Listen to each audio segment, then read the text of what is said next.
21 అవతారాల్ని ఒక్కసారి స్మరిస్తే చాలు. ఈ 21 అవతారాల్ని ఒకసారి వింటే చాలు. వాటి పేర్లు విన్నంత మాత్రం చేత విష్ణు ప్రీతికి పాత్రుడవుతాడు. వేరొక్కసారి జాగ్రత్తగా వినండి.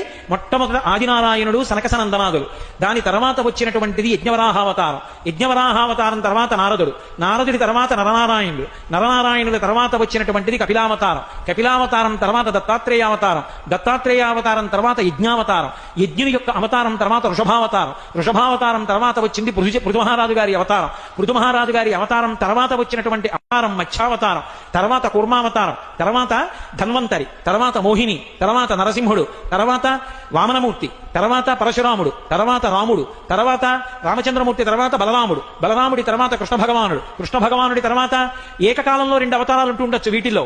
కృష్ణావతారం, కృష్ణావతారం తర్వాత బుద్ధావతారం, బుద్ధావతారం తర్వాత కల్కి అవతారం. మొత్తం 21 అవతారాలు. Download ShareChat.